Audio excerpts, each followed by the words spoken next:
नमस्कार दोस्तों, ताजा, तेज और सीधा आपका अपना न्यूज अपडेट वापस आ गया है। आज 13 अगस्त 2025 की 10 प्रमुख खबरें लेकर आया हूं जो राज्य और राष्ट्र दोनों स्तर पर अहम हैं। तो सीट बेल्ट बांध लीजिए क्योंकि हम शुरू करते हैं। अब जानें हर वो अपडेट जो आज के दिन ने बनाया है। राष्ट्रीय संसद में शीर्ष सुरक्षा बैठक। आज संसद परिसर में देश के खुफिया और अर्धसैनिक बलों के वरिष्ठ अधिकारियों की उच्च स्तरीय बैठक हुई, जिसमें आंतरिक और सीमा पार सुरक्षा चुनौतियों, साइबर खतरे और हालिया खुफिया इनपुट पर चर्चा की गई। बैठक में संभावित खतरों की समय पर पहचान और संयुक्त प्रतिक्रिया योजना पर जोर दिया गया।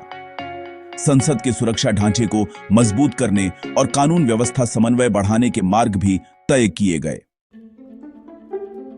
राष्ट्रीय प्रधानमंत्री ने मेट्रो परियोजनाओं का उद्घाटन किया। प्रधानमंत्री ने आज बेंगलुरु में कई मेट्रो प्रोजेक्ट्स का उद्घाटन और शिलान्यास किया, जिनकी कुल लागत लगभग 22,800 करोड़ रुपए बताई जा रही है। इन परियोजनाओं से शहरी यातायात में सुधार और यात्रियों के लिए बेहतर कनेक्टिविटी का वादा किया गया है।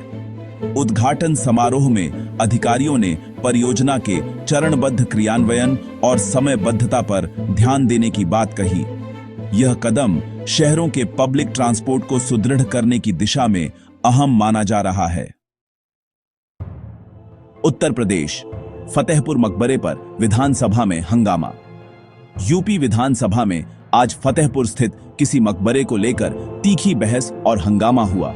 विपक्ष ने सरकार पर संरक्षण न देने और सांस्कृतिक धरोहर के साथ छेड़छाड़ के आरोप लगाए। सदन में टकराव के कारण चर्चा कई बार रुक रुक कर चली और विधायकों ने मामले की न्यायिक या प्रशासनिक जांच की मांग उठाई।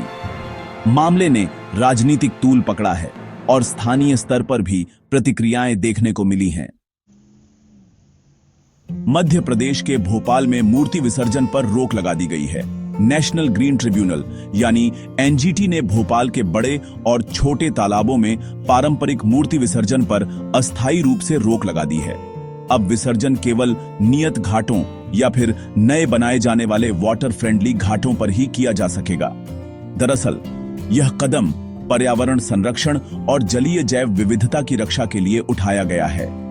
प्रशासन ने लोगों को वैकल्पिक स्थानों और नियमों के बारे में सूचित करने की व्यवस्था भी कर दी है।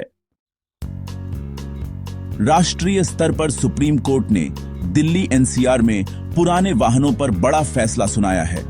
सुप्रीम कोर्ट ने दिल्ली एनसीआर में पुराने पेट्रोल वाहनों पर लगाए गए प्रतिबंध का रिव्यू करते हुए फिलहाल उस पर रोक लगा दी है, जिससे मौजूदा आदेशों पर अस्थायी प्रभाव पड़ा है।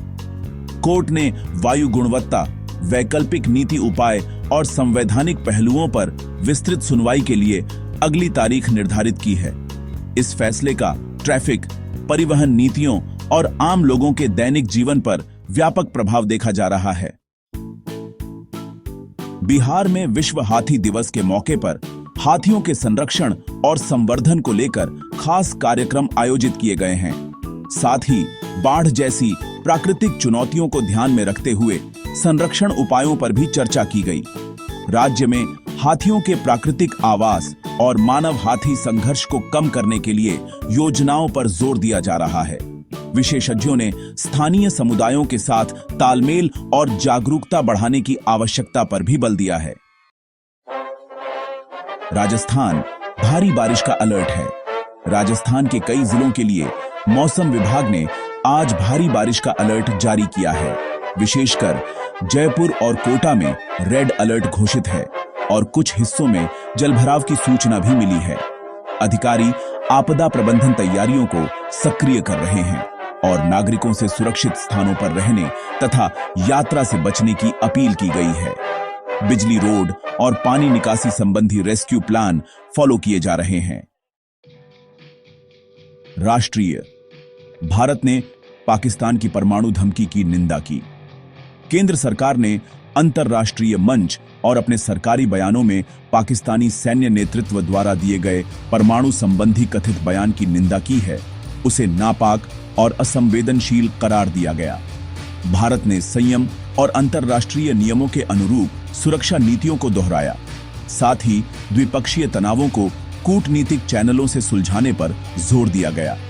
अंतर्राष्ट्रीय समुदाय पर भी शांति बनाने का आग्रह किया गया। मध्य प्रदेश, किसानों को फसल बीमा राशि। मध्य प्रदेश सरकार ने किसानों के खातों में प्रधानमंत्री फसल बीमा योजना की राशि के रूप में कुल 1156 करोड़ रुपए ट्रांसफर किए जाने की सूचना दी। यह भुगतान प्रभावित किसानों को आर्थिक राहत और फसल नुकसान की भरपाई के लिए दिया जा रहा है।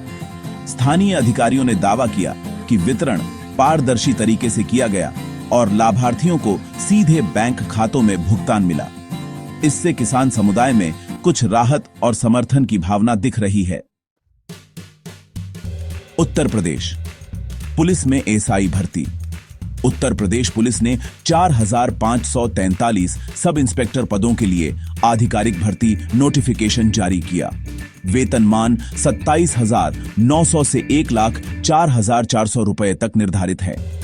इच्छुक एवं पात्र अभ्यर्थी आधिकारिक पोर्टल पर शॉर्टलिस्टिंग, शैक्षिक योग्यता और चयन प्रक्रिया की जानकारी देख सकते हैं। भर्ती प्रक्रिया शुरू होने से स्थानीय युवाओं में रोजगार को लेकर उम्मीदें बढ़ी हैं और तैयारी का माहौल तेज हो गया है। कैसी लगी आपको ये सारी खबरें? मुझे कमेंट्स में जरूर बताइए। अगर वीडियो अच्छा लगा हो तो इसे लाइक कीजिए और अगर आपने चैनल को सब्सक्राइब नहीं किया है तो अभी सब्सक्राइब कीजिए। साथ ही घंटी के निशान को दबाना मत भूलिएगा ताकि आपको हमारी हर नई वीडियो का नोटिफिकेशन सबसे पहले मिले। मैं फिर मिलूंगा ऐसी ही अच्छी और खास खबरों के साथ। तब तक के लिए जय श्री राम, जय हिंद, वंदे मातरम।